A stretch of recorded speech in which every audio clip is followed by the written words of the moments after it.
Okay, thank you very much, everybody. The second part of tonight's workshop relates to sustainable energy and energy efficiency and renewables. And we're going to start off with some questions about decentralised energy. And I was just going to get my colleague Tom to just give a brief overview of what decentralised energy is.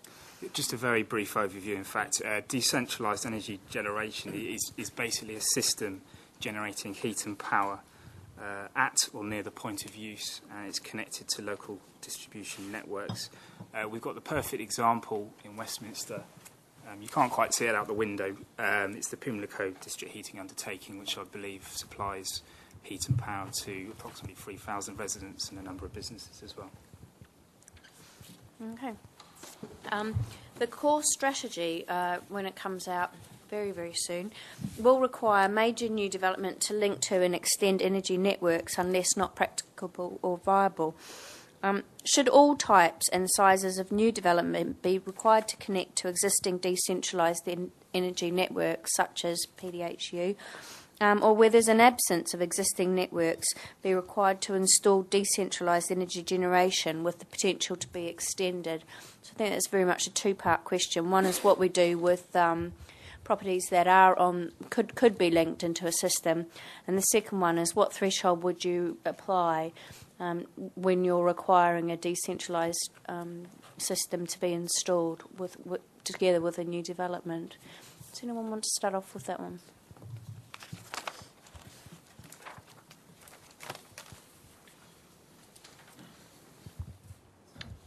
I'd like to ask what's the position of the energy companies in all of this? Because often when we've tried to bring forward developments, we have had issues with incumbent energy suppliers and how it will work with them and integrate with their existing systems. So obviously, for us as developers, we'd like to know how the energy companies, and particularly the incumbent ones within Westminster, are going to be brought to the table as well.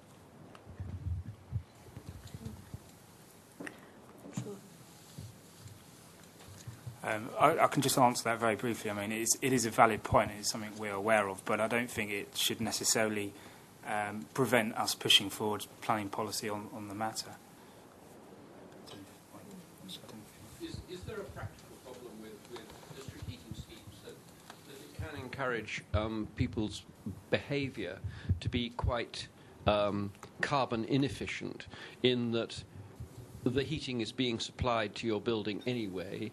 And so the feeling is, oh, well, you know, rather than turn it down, I might as well just open the window. Because, in a way, you're locked into a system. One of the benefits that the whole idea of privatising the energy companies was sort of based around was the idea that you could shop around for the cheapest energy, and that you had control over your own energy needs and demands. That may well be a myth, but in order to encourage take-up, in order to get the real benefits, are there issues about, how it's managed, and also perhaps killing some of the myths which maybe I'm seeking to perpetrate at the moment? Thank you. I was going to also raise the issue about the existing energy supply companies, but also, if you're actually building a new building, are you suggesting that we would over-specify the plant within that building to maybe provide for additional buildings at some stage in the future? Because if you over-specify, then it's usually inefficient. So I think great danger there on the technological side. Okay.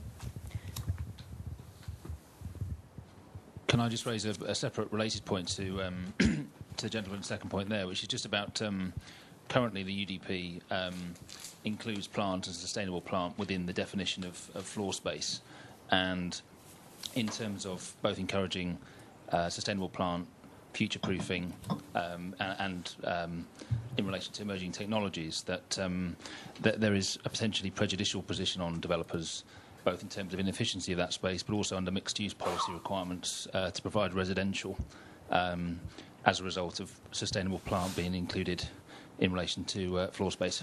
So you're suggesting that we exempt it, and that might partially deal with if there was overcapacity rather than the equipment itself, but the space for which it could be occupy in the future, and then that would be exempt as well from other sort of threshold in terms of measuring gross external floor space. Would that go some way towards mitigating the concern? Very small, ideal. Okay, thank you. Isn't one of the issues how you join up all of these developments in terms of the infrastructure you're putting in? Because until I raised the point earlier, there's a coherent energy master plan that we can see how it's all going to come forward, and there's going to be insulated pipes in the ground, etc. It's difficult to know how we can really connect onto these, join up developments effectively.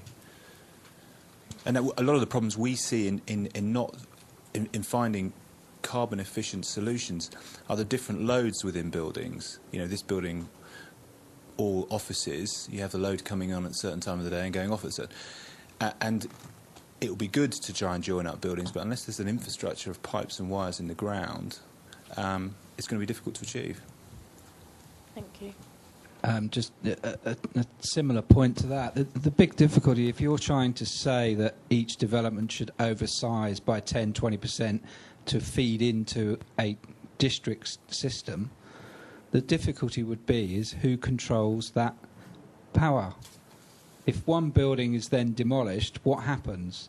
If you're doing a development, you're relying upon someone else's building to supply 20% of your energy in a district heating system, you're going to be very nervous. It would need to be something that Westminster are going to have to just take control of it, or someone to have ownership of it, that then you can tap into. And yes, instead of us doing a development and building 20% extra, we have to pay in or tap in and pay for it. But otherwise, if it's left in separate buildings and under different ownerships, that's going to be a difficulty. Okay, thank you. Having just completed a building in Southampton, there was a requirement as part of the planning process that development drew its energy from the Southampton geothermal installation. And I think part of the answer to this problem is ensuring that there is a flow of capital running in from developments tapping into infrastructure that's already been delivered. I think that there is a requirement and a need to build that infrastructure, and that needs to be part of what is owned by society, not exported to a developer. I think that the infrastructure has to be there, and the financial mechanisms need to be put in place to ensure that income is derived to grow that infrastructure. Okay. Thank you. Just really on the same point, it's understandable that developers are a bit nervous, but maybe they should see it as a business opportunity, because people are going to pay to have this kind of service. And as I understand it, with the Pimlico system, that's been extended and made available to other properties way beyond the original network. So I agree that it needs some kind of coordination and a lot of information, but systems can be extended with additional boilers as necessary. It's not too difficult to envisage putting pipes in the ground if there's the demand from local businesses and properties, and the more variety of users you have, the more efficient the system gets. So it needs a lot of thought around the thresholds and the type of system before you can actually lay down the guidelines for it. But it's one of the things that when we were looking at Soho, we looked at just at the number of large developments that are likely to come up that could support a system like that, and there seemed to be a sort of natural network that